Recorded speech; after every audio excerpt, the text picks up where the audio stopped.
Reg, kom ons spring sommer dadelik weg. Jy sien, iets baie fundamenteel is besig om te verander in Amerikaanse gesondheidsorg. 'n Betalingsstelsel wat al jare lank in plek is besig om heeltemal om te draai. En ons gaan nou kyk presies hoe dit gebeur en, nog belangriker, hoekom dit vir jou saak maak.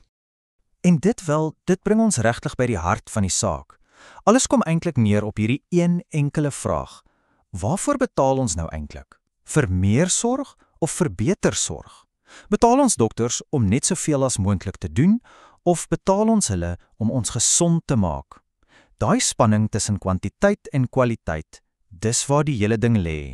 So, om te verstaan waarheen ons gaan, moet ons eers so 'n bietjie terugkyk na hoe dinge was. En die ou stelsel? Wel, dit was heeltemal gefokus op kwantiteit, nie noodwendig kwaliteit nie. Die ou manier van doen was wat ons noem 'n fooi vir diensmodel. Dis eintlik eenvoudig. Stel jou voor jy betaal 'n werktuigkundige vir elke liewe skroef wat hy vasdraai. Maak nie saak of jou kar aan die einde van die dag beter loop nie. Dis presies wat hier gebeur het. Hoe meer prosedures, hoe meer toetse, hoe meer afsprake, hoe meer geld het 'n dokter gemaak. Die fokus was heeltemal op volume. Nou, die nuwe doelwit is die presiese teenoorgestelde.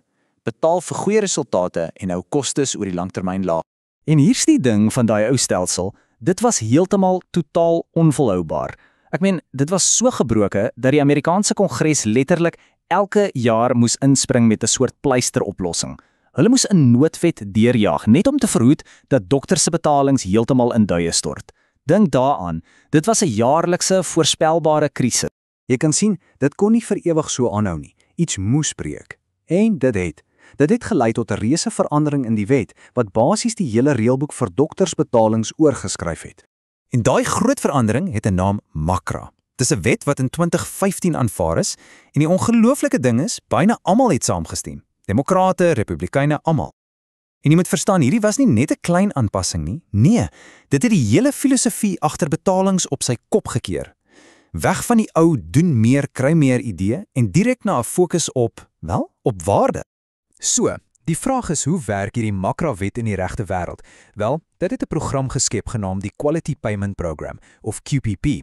Jy kan hieraan dink as die engine-kamer van die hele nuwe stelsel. En wat dit doen is om vir dokters 2 hoofpaaie te gee, 2 opsies wat hulle kan kies vir hoe hulle betaal word. En kyk, die doelwitte hier was, dis massief. Dit gaan oor soveel meer as om net 'n paar rand te spaar. Dit gaan daarom om die gesondheid van die hele bevolking te verbeter, om pasiënte 'n groter stem in hulle eie sorg te gee en om tegnologie slimmer te gebruik.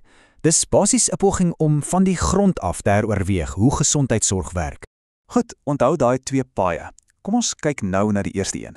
Dis die een wat die meeste dokters op die oomblik volg, dis soort van die standaard roete, die default opsie. Daai pad se naam is MIPS. Dis basies die hoofweg vir die meeste dokters wat Medicare-pasiënte sien. Die idee is 'n een groot pas almal stelsel. Elke dokter word gemeet en kry 'n punt, 'n telling, gebaseer op 'n paar prestasie-areas.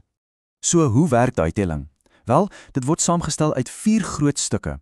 Eerstens, en die belangrikste, is kwaliteit. Hoe goed is die sorg wat jy lewer? Dan is daar koste. Hoe doeltreffend is jy? Die ander 2 dele is hoe goed jy tegnologie gebruik om inligting te deel en wat jy doen om jou praktyk aktief te verbeter. Soos jy kan sien, dra kwaliteit en koste verreweg die meeste gewig. Maar, en hier is die groot maar, 'n een groot pas almal benadering het natuurlik probleme. En hierdie aanhaling, direk uit die bronmateriaal, wys dit perfek. Stel jou voor 'n hoogs gespesialiseerde vaskulêre chirurg, iemand wat met are en slagare werk, word beoordeel op maatstawwe wat gaan oor knievervangings, iets wat letterlik niks met hulle werk te doen het nie. Jy kan sien hoe dit 'n reuse probleem is.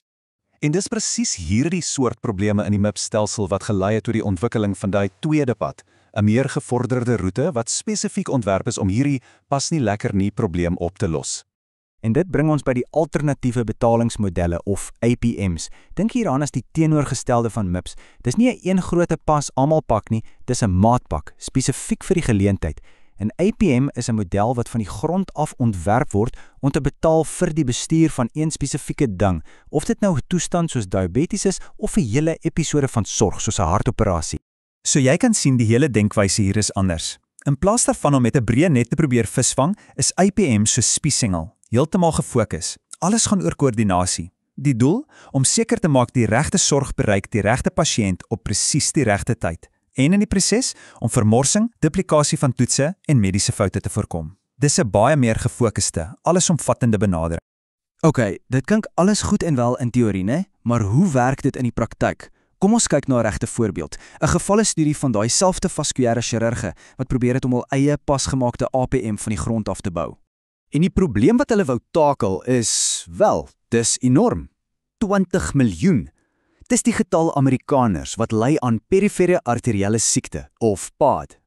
Dis nie 'n een of ander seldsame siekte nie. Dis 'n algemene, ongelooflik duur en baie gevaarlike toestand wat selfs tot amputasies kan lei. Juis omdat dit so 'n groot en komplekse probleem is, was dit die perfekte toetsgrond vir 'n nuwe, beter betalingsmodel. Maar om so 'n model te bou, dis ongelooflik ingewikkeld. Dit begin alles met 'n sneller gebeurtenis, soos 'n operasie. Dan begin die horlosie tik. Vir die volgende 90 dae word alles gemonitor. Elke skannering, elke heropname in die hospitaal, elke besoek van 'n tuisverpleegster en natuurlik die belangrikste van alles, die pasiënt se gesondheid. Word hulle beter? Word amputasie vermy? Dis 'n reusagtige poging om al hierdie data bymekaar te maak. En kyk net hierna. Dis hoekom dit so moeilik is. Dit is nie net 'n eenvoudige lysie mense nie. Dis 'n komplekse web van sorg. Om een enkele pasiënt met PAD te bestuur, moet die vaskulêre chirurg met die huisdokter praat, die voetkundige, die kardioloog, die radioloog, die wondsentrum, die lys hou net aan. Elkeen van daai lyne is 'n potensiële plek waar kommunikasie kan val of sorg kan deur die krake val. Dis 'n logistieke nagmerrie. En 'n goeie APM moet hierdie hele web kan bestuur. So, na dit alles, wat beteken hierdie hele komplekse storie nou eintlik vir die toekoms? Wat is die groter les hieruit? Die heel belangrikste ding om te onthou is dat hierdie verandering nie weggaan nie. Dis permanent. Die dae waar dokters bloed betaal is vir die hoeveelheid werk wat hulle doen, is getel. Die toekoms van hoe ons vir gesondheidsorg betaal, gaan alles oor modelle wat beter resultate beloon. Punt. En die storie van die vaskulêre chirurge wys ons presies hoe ongelooflik moeilik, maar ook hoe absoluut noodsaaklik hierdie werk is. Dit is die groot uitdaging vir die toekoms.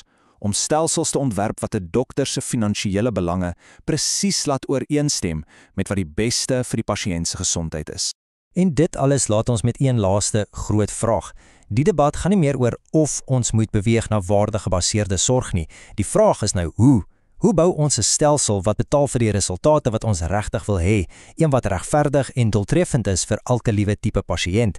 Dit is die vraag wat die volgende hoofstuk in gesondheidsorg sal definieer.